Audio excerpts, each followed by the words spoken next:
kayak apa sih Fems rasanya disambal petir? Kalau bingung ngebayanginnya, mungkin kuliner satu ini bisa bantu jadi jawaban. Rasa pedas yang teramat sangat, katanya sih udah mirip seperti bibir kesambar petir. Meledak gitu deh di dalam mulut. Sate kambing spesial ini punya potongan daging yang besar-besar. Daging kambingnya lembut, nggak ada perlawanan. Maklum deh, yang dipakai jenis kambing muda. Aroma perengus yang khas juga udah nggak ada. Kalau mau yang berkuah, tongseng petir juga bisa dicoba. Jangan tanya apa rasanya, pedas bagai kesambar petir. Nikmatnya bikin nagih. Siapkan minuman dan mental buat perut. Ayo, siapa yang berani? Sate petir bukan sekedar nama. Dalam satu tusuk ada irisan cabai rawit beserta biji yang gak bisa dihindari. Bumbu kecapnya juga terasa manis. Pedasnya tongseng petir juga gak kalah menggoda. Kalau mau coba, silakan datang ke Jalan Ring Road Selatan, Kota Yogyakarta. Di sini sate petir Pak Nano pedasnya melegenda, siap menyambar lambung kita. Buka sekitar pukul 10 pagi, sate petir Pak Nano nyaris ludes sebelum gelap tiba. Berjualan sejak tahun 1984, di sini hanya menu dari daging kambing yang tersedia, mulai dari sate, tongseng, tengkleng, gulai, hingga nasi goreng. Sate petir Pak Nano nggak jauh beda dengan jenis sate kambing yang lainnya. Daging kambing muda dalam tusukan dibakar dengan arang dan anglot tradisional. Bikin rasanya makin spesial deh. Semua pesanan sate dan tongseng, Pak Nano sendiri yang meraciknya. Oh iya, nama sate petir lahir justru dari pelanggan. Sensasi pedas dari irisan cabai rawit buat pelanggan sering berucap, kalau pedesnya iki koyo disambar beledek. Yang artinya pedasnya kayak disambar petir, Pems. Bagi yang pengen pedasnya biasa saja, di sini ada level-levelnya kok. Mulai dari level PAUD atau taman kanak-kanak, level SD, SMP, SMA, sampai level profesor yang super pedas. Tinggal pilih deh, mau kayak anak TK yang takut pedas atau jadi profesor. Hihihi. Untuk seporsi harganya murah kok, Pems. Semua level pedas harganya sama, mulai dari Rp25.000 aja, Pems.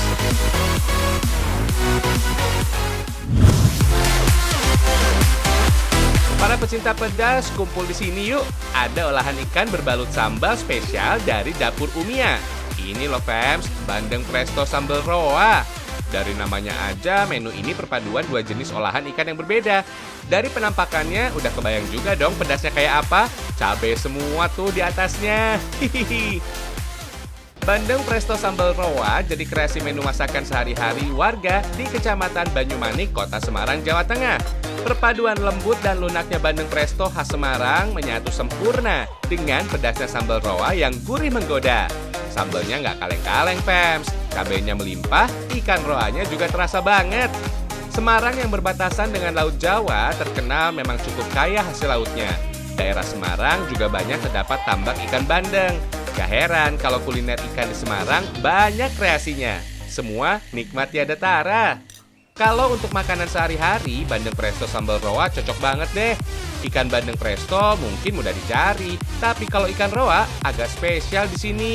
Untuk pelengkap sambalnya, bawang merah, cabai merah, rawit, garam, dan gula merah. Gampang kan? Udah sekitar 5 tahun usaha rumahan sambal ikan roa dari Semarang mulai diproduksi. Di Indonesia ada anggapan makan nasi tanpa sambal terasa kurang nikmat. Sejak dibawa masuk para pelaut Portugis dan Spanyol ke Asia Tenggara di abad ke-16, cabai mulai menjadi bahan pembangkit selera makan, terutama saat diolah menjadi sambal. Pada awal masa itu, Fems, masyarakat biasa memberi sentuhan cita rasa pedas pada masakan dengan memakai jahe, cabia atau cabai Jawa, dan merica atau lada. Oh iya, sebelum diulek halus, irisan cabai dan bawang dimasak setengah matang. Fems, ikan roa adalah ikan khas dari Sulawesi Utara. Sebagian masyarakat kita menyebutnya dengan nama ikan julung-julung. Untuk diolah menjadi sambal, ikan roa harus diasapi terlebih dulu. Lanjut disuir, dipisahkan tulang, daging, dan kulitnya, Fems. Biasanya sih yang dipakai untuk proses selanjutnya cuma bagian dagingnya aja. Tapi duri dan kulit ikannya juga bisa kok dipakai. Tumbuk daging ikan roa asap hingga halus. Bagi yang suka sedikit bertekstur, gak usah sampai halus ya. Lanjut, Pems, waktunya ngulek sambal. Sambal roa dari Semarang ini nggak pakai ribet. Mulai dari bahan sampai cara buatnya, tinggal ulek halus aja. Beres, Pems. Oh iya, dibanding ikan roa, ikan bandeng jauh lebih populer di Semarang. Mulai dari yang diasapi sampai yang dipresto, tinggal pilih aja. Cukup goreng ikan bandeng tulang lunak ini sampai kulit luarnya terlihat renyah. Fans, sambal roa dari Semarang adalah jenis sambal matang. Sebelum dikonsumsi, sambal ulet dimasak kembali bersama dengan ikan roa asap yang juga udah halus. Yakin deh fans, begini aja udah enak banget. Makan pakai sambal roanya aja nikmat, udah lebih dari cukup. Kalau warna sambal udah berubah gelap dan semakin berminyak, waktunya bandeng presto masuk. Kali ini masaknya nggak lama-lama fans. Cukup bandeng dan sambal roa tercampur sempurna, udah bisa diangkat. Wanginya itu loh fans, bikin gak sabar buat disantap. Mantap lah.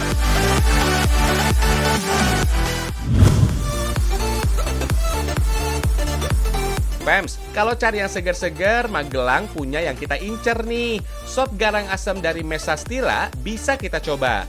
Kalau biasanya garang asam terbungkus daun pisang, yang ini udah siap makan. Mantep nih, dagingnya banyak. Pelengkapnya juga bikin ngiler. Sejuknya hawa udara di Mesastila membuat sop garang asam cocok disantap kapanpun kita mau. Pagi, siang, sore, atau malam hari, gak merubah rasa sama sekali. Asam segarnya kuah bening ditambah tebal lembutnya daging sapi bisa jadi penambah energi dan bikin hati happy. Wajib deh buat dicicipi. Hampir 20 jenis bahan bisa dipakai untuk ngebuat sop garang asam ini, fams. Cita rasa asamnya juga nggak nanggung-nanggung. Belimbing wuluh, jeruk nipis, dan asam jawa semua dipakai buat dampingi daging sapi. Bahan dan bumbu inilah yang bikin beda sop garang asam dari Mesastila Magelang. Cita rasanya kuat dan berempah, mirip sama masakan dari India. Dengan skala 1:1, kapulaga, ketumbar, jinten, bunga lawang, dan kayu manis dihaluskan. Racikan bumbu ini, fams, punya nama garam masala dan menjadi kuncian bumbu rempah masakan khas dari India. Dalam bahasa India, garam berarti panas dan masala artinya rempah-rempah. Racikan rempah ini bisa bikin hangat tubuh, fams. Yakin deh, perpaduan cita rasa India dengan bumbu khas Nusantara ciptakan kombinasi yang istimewa. Nah, ini dia juga yang wajib ada, belimbing wuluh. Asamnya nggak bakal garang kalau nggak pakai si ijo kecut ini, fams. Supaya lebih seimbang, pakai sedikit irisan jahe geprek juga ya. Uniknya, fams, sop garang asam pakai kentang nih. Ya, namanya juga sop. Hihihi. Waktunya tumis-menumis. Masukin semuanya kecuali kentang dan bumbu garam masala. Kalau sudah mulai wangi, masukkan asam jawa dan air. Sip lah, waktunya kasih bumbu perasa. Lada garam dan gula udah biasa. Yang bikin beda tentu bumbu garam masala. Nggak perlu semuanya, cukup 1-2 sendok makan aja. Udah kuat rasa dan aromanya. Terakhir, tinggal masukkan daging sapi dan kentang. Di beberapa daerah, sajian garang asem ada juga loh yang pakai ayam atau daging kerbau. Pokoknya tergantung dengan selera dan budaya setempat. Berhubung daging sapi udah direbus, proses memasak sop garang asem cuma butuh waktu 15 menitan sampai bumbu matang dan meresap. Sop garang asam siap disantap.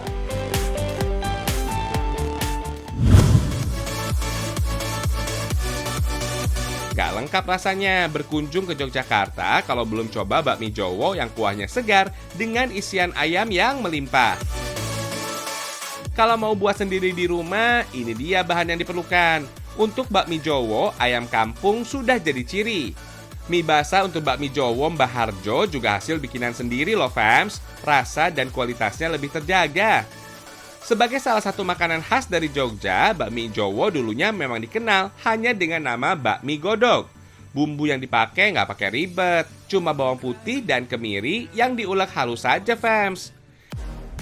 Dari sejarahnya, bakmi Jowo berasal dari daerah Wonosari Gunung Kidul, Yogyakarta. Biasa dijual dengan gerobak menjelang senja, bakmi godog alias bakmi Jawa mulai menyebar dan digemari di mana-mana. Bumbu yang sederhana dengan suwiran ayam kampung yang gak nanggung-nanggung buat bakmi Jawa makin menggoda. Enak dah. Pems, udah hampir 10 tahun bakmi Jawa asli Jogja mulai diproduksi. Tergolong belum lama, tapi inovasinya gak berhenti. Bakmi Jawa dalam kemasan kaleng cuma salah satunya, fams. Walau bumbunya sederhana, bakmi Jawa yang selalu dimasak dengan arang dan tungku tradisional hasilkan cita rasa yang berbeda. Lebih wangi, lebih enak, fams. Oh iya, kalau mau pakai telur baiknya jangan langsung diaduk. Biarkan agak matang sedikit supaya cita rasa kuah nggak jadi amis. Nah, kalau kubis dan sayuran lain sudah mulai layu, bakminya bisa dimasukkan. Memasak bakmi Jawa cukup sebentar, sekitar 15 menitan aja udah matang. Kadang yang bikin lama penjual bakmi Jawa biasa memasak satu persatu porsi pesanan pelanggan. Kalau masak pesanan sekaligus banyak, kurang sedap, fams katanya. Bakmi Jawa atau bakmi godok khas Jogja dengan hasil jadi kuah yang kental dan sedikit biasa disebut bakmi nyemek. Kalian suka yang mana nih?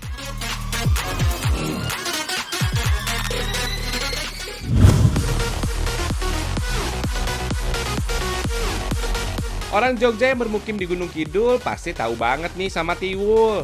Jauh dari kesan jadul, tiwul yang satu ini mantul, fams. Mantap betul.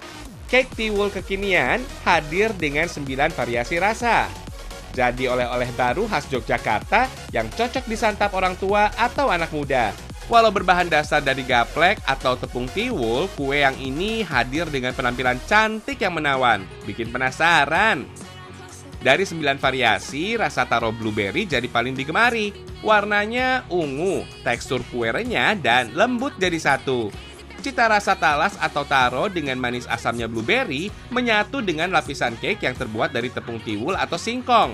Kue ini, fams, jadi kombinasi sempurna bahan baku kuliner jadul dengan cita rasa kekinian. Coba sendiri deh, biar yakin. Singkong menjadi bahan baku utama baik untuk tiwul yang asli maupun cake tiwul kekinian. Bahan pelapis dan penghias krim ada rasa taro, blueberry, crispy ball, sugar dough bubuk, serta buttercream. Fams, singkong terbaik yang jadi bahan bakunya dikupas, lalu dijemur sekitar seminggu hingga kadar airnya nggak bersisa. Berhubung bolu tiwulnya udah jadi, tinggal menghias aja nih, fams. Cake tiwul dibuat berlapis, fams. Di antara lapisan bolu ada sugar dough dari gula yang manis juga renyah. Jangan lupa, tiap lapisnya diolesi campuran krim taro dan blueberry.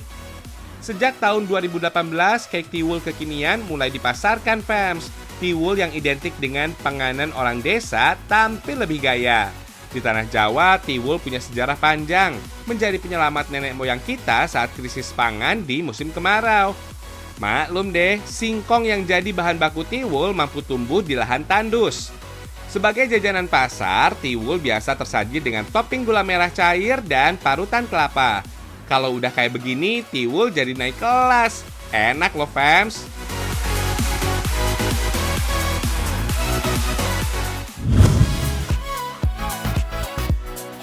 Kalau mau menikmati hangatnya kopi dengan suasana asri ala pedesaan, silakan datang ke sini. Bukan cuma kopi yang udah diseduh saja, menikmati langsung biji kopi dengan gula merah jadi terasa mewah. Biji kopi yang sudah di roasting ini, fams, emang terasa pahit. Sentuhan gula Jawa menjadi kombinasi yang istimewa. Namanya aja kopi candy, jadi rasanya persis kayak makan permen kopi dengan kearifan lokal, fams. Manis pahit, kriuk-kriuk gitu deh kalau dikunyah. Oh iya, jenis kopi ini adalah kopi Robusta. Dibanding dengan Arabica, Robusta punya tingkat keasaman yang lebih bersahabat. Kopi Robusta juga punya kadar kafein yang lebih tinggi, sehingga rasanya sedikit lebih pahit. Tapi enak kok, fams. Terletak di ketinggian sekitar 680 meter di atas permukaan laut, agrowisata Kopi Mesastila berlokasi di Losari Grabag, Kabupaten Magelang, Jawa Tengah. Dari sekitar 22 hektar luas areanya, hampir separuhnya kebun kopi, fams. 90% diantaranya ditumbuhi kopi jenis Robusta. Kalau kesini, fams, kita juga bisa disuguhi proses pengolahan biji kopi secara langsung. Panen kopi biasanya awal musim kemarau atau akhir bulan Juni sampai September. Buah kopi hasil panen kemudian dijemur selama 10 harian hingga nampak biji kopinya, fams. Biasanya sih dari 12 ton biji kopi basah hanya menghasilkan 3 ton biji kopi kering. Kalau sudah kering, sangrai atau roasting jadi proses selanjutnya. Pakai alat putar sederhana dengan perapian kayu bakar. Biji kopi yang disangrai bisa terasa lebih harum dan matang sempurna. Selama sekitar 2 jam, biji kopi bisa menghitam dan tandanya udah matang, Fems. Fems, sejarah kopi di Indonesia katanya bermula pada tahun 1696. Saat itu, Belanda melalui VOC mendarat di Jawa membawa kopi dari Malabar, India. Kopi yang pertama kali dibawa itu adalah jenis Arabica. Jadi jangan salah sangka ya, walau Indonesia masuk ke dalam 10 negara penghasil kopi terbesar di dunia, tanaman kopi awalnya bukan komoditas asli dari Indonesia.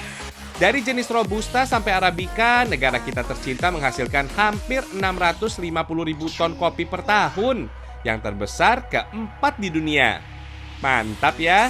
Sip lah, kalau udah digiling halus, tinggal seduh aja nih Robusta dari Mesa Stila.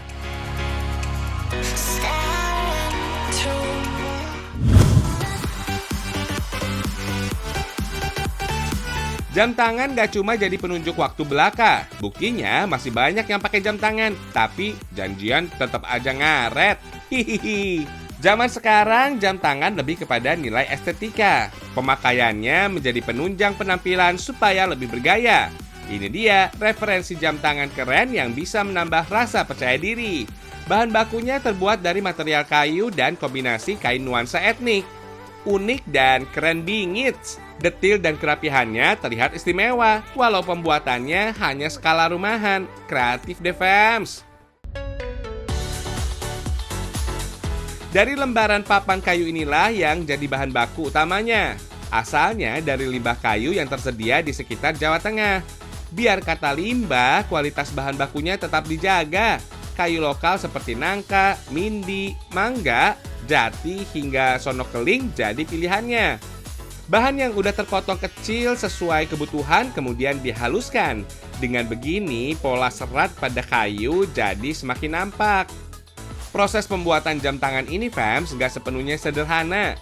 Supaya detailnya lebih sempurna, ada sentuhan teknologi. Dengan sistem yang sudah terkomputerisasi, pola manual dengan tangan bisa dilempati. Secara otomatis, mesin akan memotong bahan kayu sesuai dengan pola yang sudah diprogram. Wah, keren ya! Nah, ini dia hasilnya, Fems. Rangka kayu tempat arloji dan mestinya bakal terpasang. Tapi proses belum selesai, tahap penghalusan masih dibutuhkan. Setidaknya proses ini berlangsung 2 kali dengan mesin gerinda dan amplas manual. Pokoknya jangan sampai ada serabut atau kayu tipis yang bisa menusuk kulit.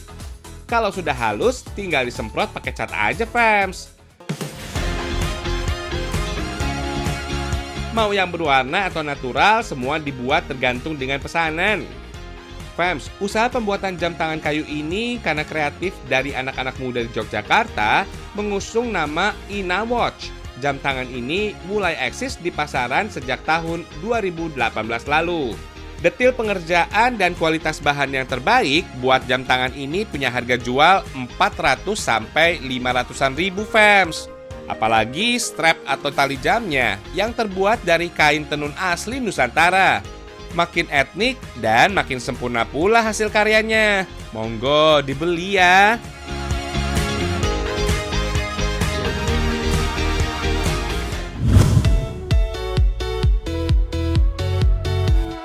Oh iya, Fems, di sini juga ada tempat edukasi yang baik buat anak-anak. Mampir jalan-jalan aja yuk ke kebun binatang mini. Dengan tarif sekitar Rp20.000, kita sudah bisa berinteraksi langsung dengan memberi makan satwa yang ada di sini, Fems. Mulai dari kura-kura, beberapa jenis burung berparuh bengkok, domba, iguana, sampai kelinci dan rusa-rusa juga ada, Fems. Aneka satwa yang ada di sini jumlahnya nggak banyak sih, Fems. Cuma belasan ekor dan jenisnya bisa dihitung jari. Tapi disitulah kita jadi lebih akrab.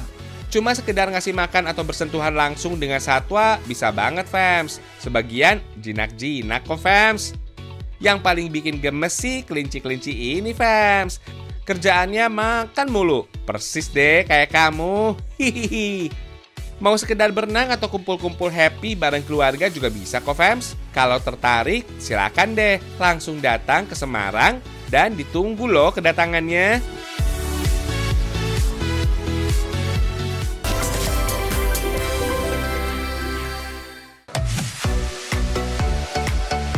Terima kasih ya fam sudah sabar menyimak aneka hidangan yang bikin perut lapar. Kalau kalian mau langsung makan besar, silahkan deh sebelum tepar.